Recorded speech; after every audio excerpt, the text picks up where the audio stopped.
everyone, I am Greg. I'm Will. Today we are going to tell something important about course enrollment, school facility, and useful information which will help your life year go much more smoothly. So let's get started. First, course enrollment. So is there any limit on the number of credits for exchange students? There's no maximum or minimum credits for exchange student. And please note that the online job and app period starts from September 11 to September 18, 5 p.m. So during the period, you can add any courses as long as you register online and the class is not yet full or without any restriction. So can exchange students take the classes if they are full or with restrictions? Definitely can. If you want to take these classes, attend the first class with the RN form and get it signed by the professors. Then submit the RN form to the respective department office and they will add the course for you. RN form? What is that? The RN form is actually the registration manual form and it is already enclosed in your packaging. And the RN form need to be submitted before September 26.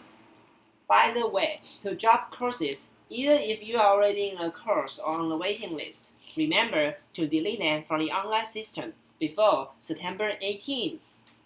After that, you will have to add and drop courses manually. To add courses, please submit the RN form to the department office by September 26. And to drop courses, you have to print out the drop form online and obtain the professor's signature. Then turn into a registration office in the administration building by September 26. So, please take note that the number of manually added or dropped courses is limited. The steps are enclosed in your package already. Wow, manually dropping courses is so complicated. Yes, so that is why we strongly suggest students to drop courses before the online system closes. It is better you complete the process as early as possible. After all your courses are added, you may wonder where your classes are held. The classrooms is indicated on the course system, right here with 6 digits. The first 2 digits are the building number, and the second 2 ones shows the floor which it is located, and the last 2 digits identify the room number. In addition, some professors may use e-learning or Moodle platform to post course materials. Students need to first log into their INCC account to get access to these platforms. So now let me show you where Moodle and e-learning are. First, switch the language to English and click the INCCU. This is the login page. The username and password is the same as for course enrollment. And this is the page that will appear after logging into INCCU. You can find the links to Moodle and e-learning just right over there. Only courses where professors request utilization of these platforms will the courses show up. If there are any problems, please contact the professor directly. Also, all professors are required to submit their grading report by the end of January. If you need a grades before like that, please ask your professors to submit your grades earlier. On top of that, all exchange students are also required to complete reflection format before November 30. And if you are interested in sport, why not join the sport class? Just attend the first class and ask the teachers for permission. Since the all sport class provide liberal credit, you may join them without undergoing any enrollment process. Speaking of sports, Greg, do you know where can students go during leisure time? So let me introduce some facility that all students can use during the stay here. First, the swimming hall. On the first floor is the swimming pool, and on the second floor is the gym and spin studio. And there are several passes for different durations. You can find them in the handout. In addition, there are also downhill and uphill tennis court. The uphill one is open to public at certain times, while the downhill one is exclusive to members only. As for the opening hours and close days for each facility, please refer to the handout. Next, the health check. It is required for all new students. The health check examination date is September 2nd.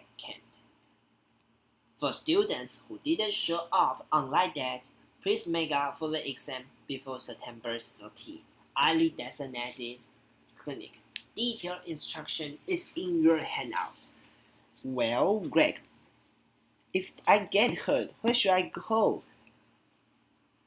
Okay, so there is a healthcare center just nearby the campus.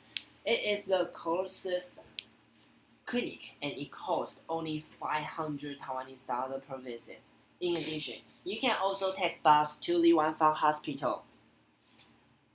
If you live in dormitory, please read the residency hall regulations online. And if you would like to use the AC in your room, you have to buy a prepaid card from the grocery store. What about the 1,000 NT dollar besides the dorm fee? Well, actually, it's a security deposit. The deposit will be fully refunded if you maintain good condition of your room when you move out at the end of the semester. Further reminders for dorm residents are enclosed in your package. Well, Greg, do you know where can my buddy print out his report or assignment? Oh, actually, for printing, please bring your own paper and you can print for free in the student lounge, located on the fourth floor of the Asian building. And if you want to print color pages, please bring a student ID card to the fifth floor of the computer center. The charge is 10 NT dollars per page, or you can go any printing or copy center of campus. So, Will, what are you holding in your hand?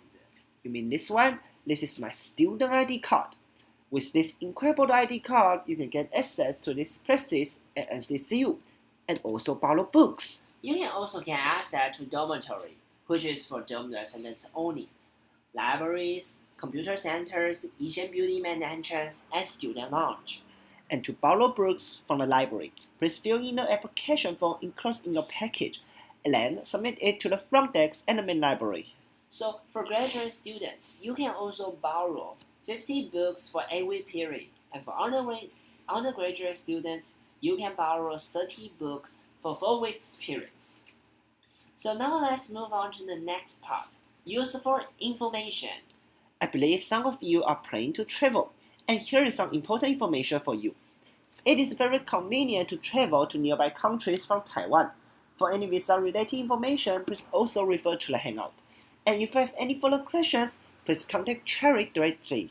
And if you just plan to stay in Taiwan, remember to extend the visa before the expiration date.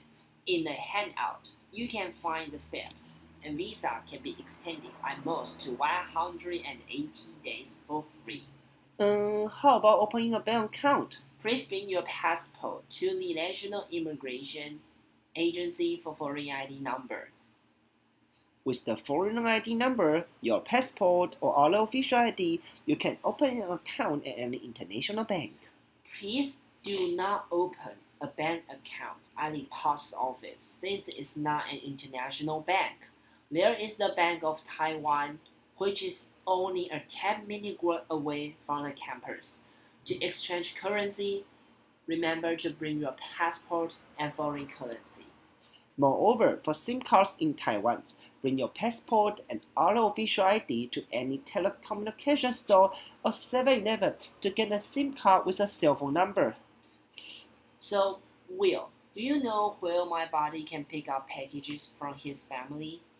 For mail and package, friends and family can send it to the OIP or iHouse directly. If you are iHouse residents, here are the addresses. And for dormitory residents, it is suggested you provide the address of OIP.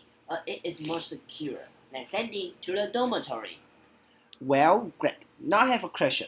What is the registration fee? Okay, so the registration fee is 126 new Taiwanese dollars, and it is required for all students.